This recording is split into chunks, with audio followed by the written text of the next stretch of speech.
रावण पुत्र मेघनाद के बारे में 10 खास बातें।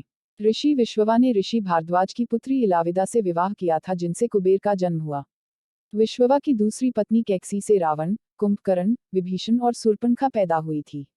मंदोदरी से रावण को जो पुत्र मिले उनके नाम हैं मेघनाद, महोदर, प्रहस्त, विरूपाक्ष, भीकमवीर।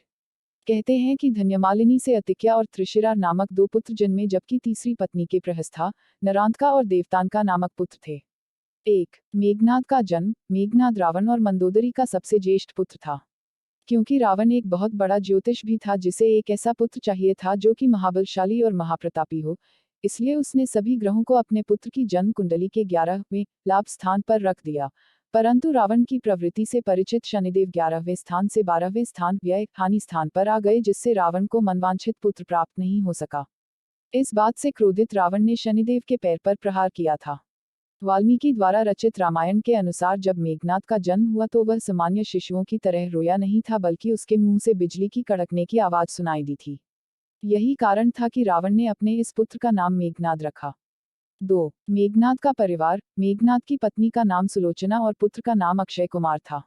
हनुमान जी ने अक्षय कुमार का अशोक वाटिका में वध कर दिया था। कहते हैं कि इसकी एक और पत्नी थी जिसका नाम नागकर्ण था, जो पाताल के राजा शेषनाग की पुत्री थी। 3. स्वर्ग विजयी। मेघनाद अपने पिता की तरह स्वर्ग विजयी था। उसने इंद्र को पराजित कर दिया था। इंद्र को परास्त करने के कारण ही ब्रह्माजी ने इसका नाम इंद्रजीत रखा था।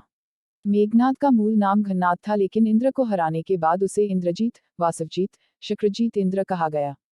4. ब्रह्मा का वरदान। बंधक इंद्र को छुड़ाने के लिए जब ब्रह्मा ने आज्ञा दी तो मेघनाद ने इंद्र को बंधन मुक्त कर दिया था। इस पर ब्रह्मा ने कहा, वरदान मांगो। तब मेघनाद ने अमरता का वर मांगा, लेकिन ब्रह्मा ने कहा कि यह देने संभव नहीं, लेकिन उन्होंने इसके समान ही वर जरूर दिया। वर अनुसार अपनी कुल देवी प्रत्यांगिरा के यज्ञ के दौरान मेघनाद को स्वयं त्रिदेव नहीं हरा सकते और नहीं मार सकते थे। 5. मेघनाद के गुरु। मेघनाद ने शुक्राचार्य और साक्षात महादेव से शिक्षा प्राप्त की थी।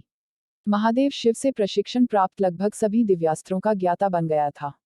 किशोरावस्था की आयु होते होते इसने अपनी कुलदेवी निकुंभला प्रत्यांगिरा के मंदिर में अपने गुरु से दीक्षा लेकर कई सिद्धियां प्राप्त कर ली थीं। जब मेघनाद युवा अवस्था में पहुंचा तो उसने कठिन तपस्या के बल पर संसार के 3 सबसे घातक अस्त्र ब्रह्मास्त्र, पाशुपतास्त्र और वैष्णव अस्त्र प्राप्त कर लिए थे।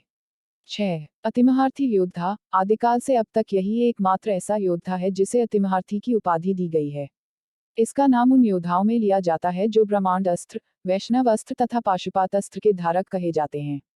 इसने अपने गुरु शुक्राचार्य के सानिध्य में रहकर तथा त्रिदेवों द्वारा कई अस्त्र शस्त्र एकत्र किए थे। स्वर्ग में देवताओं को हराकर उनके अस्त्र शस्त्र पर भी अधिकार कर लिया था। 7. पितृभक्त मेघनाद। मेघनाद पितृभक्त पुत्र था। उसे यह पता था कि राम स्वयं भगवान है, फिर भी उसने पिता का साथ नहीं छोड़ा। जब उसकी मां मंदोदरी ने उसे यह कहा कि इंसान मुक्ति की तरफ अकेले जाता है, तब उसने कहा कि पिता को ठुकरा कर अगर मुझे मोक्ष या स्वर्ग भी मिले तो मैं ठुकरा दूंगा। 8. मृत्यु का कारण। अपने विशिष्ट रथ पर अत्यधिक निर्भरता। अगस्त्य द्वारा बनाए गए कुछ नए दिव्यास्त्रों जैसे सूर्यास्त्र, इंद्रास्त्र आदि से अनभिज्ञता जो उसकी पराजय और मृत्यु का कारण बनी। 9. मेघनाद का वध। कुंभकर्ण के वध के बाद मेघनाद युद्ध में उतरा। पहले दिन के युद्ध में उसने सुग्रीव की पूरी सेना को हिला डाला। राम और लक्ष्मण भी उसकी मायावी शक्ति के सामने बेबस हो चले थे, क्योंकि उसने अपनी कुलदेवी का यज्ञ प्रारंभ करके ही युद्ध घोष किया था, जिसके प्रभाव से उसका रथ अदृश्य हो जाता था। मौका पाकर उसने राम और लक्ष्मण पर नागपाश का प्रयोग किया और दोनों को मूर्छित कर दिया। नागपाश से मूर्छित व्यक्ति अगले दिन का सूरज नहीं देख सकता था। तब हनुमान जी तुरंत गरुड़ भगवान के पास गए और उन्हें लेकर आए। गरुड़ को देख नाग भयभीत हो गए तथा उन्होंने राम तथा लक्ष्मण को मुक्त कर दिया तथा उनकी मूर्छा टूटी। अगले दिन मेघनाद ने अपने शक्ति बाण से लक्ष्मण जी मूर्छित कर दिया। तब लक्ष्मण के प्राण को बचाने के लिए हनुमान जी लंका से सुषेण वैद्य को उठा लाए। वैद्य ने हनुमान को उपाय बताते हुए संजीवनी बूटी लाने के लिए कहा। उस संजीवनी बूटी से ही लक्ष्मण की मूर्छा टूटी। तीसरे दिन विभीषण के कहने पर लक्ष्मण वहां जा पहुंचे जहां मेघनाद कुलदेवी का यज्ञ करवा रहा था। यज्ञ में कुलदेवी की पूजा करते समय हथियार उठने की मनाही थी, परंतु फिर भी वहां रखे यज्ञ पात्रों की सहायता से मेघनाद लक्ष्मण से बचते हुए सकुशल लंका पहुंच गया। चौथे दिन मेघनाद को लक्ष्मण ने वीरगति को प्राप्त कर दिया। इसी युद्ध में लक्ष्मण के घातक बाणों से मेघनाद मारा गया। लक्ष्मण जी ने मेघनाद का सिर उसके शरीर से अलग कर दिया और सिर को प्रभु श्रीराम के चरणों में रख दिया। 10. सुलोचना लेकर आई कटा सिर। यह कथा हमें रामायण में नहीं मिलती है।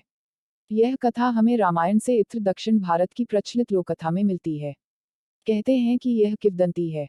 इसमें सच्चाई नहीं है। रामायण अनुसार प्रभु श्रीराम ने मेघनाद का शव अपने दूतों के हाथ रावण के दूतों को सौंप दिया था। श्रीराम मेघनाद की मृत्यु की सूचना मेघनाद की पत्नी सुलोचना को देना चाहते थे। उन्होंने मेघनाद की एक भुजा को बाण के द्वारा मेघनाद के महल में पहुंचा दिया।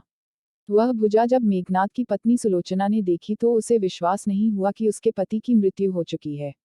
तब कटे हाथ ने लिखकर लक्ष्मण का गुणगान किया। रावण को सुलोचना ने मेघनाद का कटा हुआ हाथ दिखाया और अपने पति का सिर मांगा। सुलोचना रावण से बोली कि अब मैं एक पल भी जीवित नहीं रहना चाहती, मैं पति के साथ ही सती होना चाहती हूँ। तब रावण ने कहा, पुत्री 4 घड़ी प्रतीक्षा करो, मैं मेघनाद का सिर शत्रु के सिर के साथ लेकर आता हूँ। लेकिन सुलोचना को रावण की बात पर विश्वास नहीं हुआ। तब सुलोचना मंदोदरी के पास गई। मंदोदरी ने कहा कि तुम राम के पास जाओ, वह बहुत दयालु हैं। सुलोचना जब राम के पास पहुंची तो उसका परिचय विभीषण ने करवाया। सुलोचना ने राम से कहा, हे राम, मैं आपकी शरण में आई हूँ। मेरे पति का सिर मुझे लौटा दे ताकि मैं सती हो सकूं। राम सुलोचना की दशा देखकर दुखी हो गए। उन्होंने कहा कि मैं तुम्हारे पति को अभी जीवित कर देता हूँ। सुलोचना ने कहा कि मैं नहीं चाहती कि मेरे पति जीवित होकर संसार के कष्टों को भोगें।